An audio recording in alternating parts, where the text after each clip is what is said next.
কারণ আপনারা তো কৃষক, আপনাদের তো এগুলো করাই লাগবে, আপনারা তো এছাড়া অন্য কোনো পেশা করতে পারবেন না। কিন্তু এই মাঝখানে তো ব্যবসায়ীরা হচ্ছে লাভ করে নিয়ে যাচ্ছে। ব্যবসাতে লাভবান হয়ে যেতেছে, আমরা মরে যেতেছি। আসসালামু আলাইকুম কাকা, ওয়ালাইকুম আসসালাম। ভালো আছেন? আলহামদুলিল্লাহ। কি পেঁয়াজের পাতা কাটতেছেন না? পেঁয়াজের পাতা কাটতেছি। পেঁয়াজের ফলন এবার কেমন হয়েছে কাকা? পেঁয়াজের ফলন ভালো হয় নাই। ভালো হয় নাই? ভালো হয় নাই। আর খরচ কেমন? খরচ প্রচুর গেছে। 1200 টাকা হইলে মুড়ি কাটা কিনা লাগছে। 12,000 টাকা করে? 12,000 টাকা করে। আর এটা হলো 1500-1600 টাকা মন। তাতে আসলে মানে কেমন দাম হইলে আসলে কৃষক লাভবান হইতে পারবে আপনার মানে ধারণা? দাম আমাদের এখন তো বাজার মূল্য দেখলাম যে 1800-2000 টাকা। 1800 দিয়ে আমাদের এবারে 4000 টাকা করে বিক্রি হওয়া লিখলাম আমাদের মানে মন? মন 4000 টাকায় বিক্রি করতে পারলি যা কিছু থাকে টাকা উঠবে না? নাহলে উঠবে না। কারণ 700টা এটা জমের দাম। 700 টাকা একটা জনের দাম। এক তো খাবার দিয়ে তার সাথে মুরগি দিতে হবে নাহলে ডিম দিতে হবে। নালে খাবে না। তো প্রচুর খরচ। আজকে দিবি কাল দিবি না, খায় না লালা ইজলে।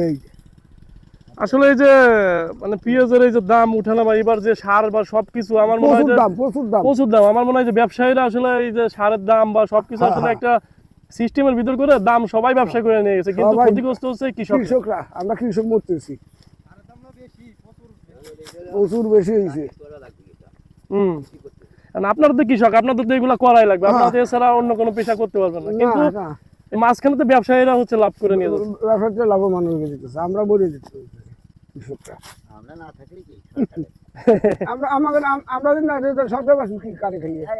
আমাদের নিয়ে তো সরকার বাঁচবো, আমাদের না থাকে আর আমাদের না নিবার সরকার বাঁচবো কি খাইয়ে? সেটাই।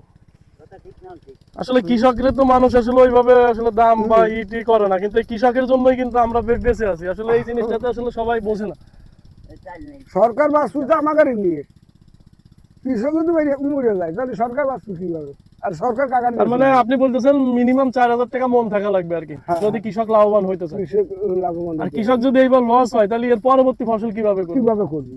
আসলে তো গাছে চলে যায়, খায় নাকি? এবার যে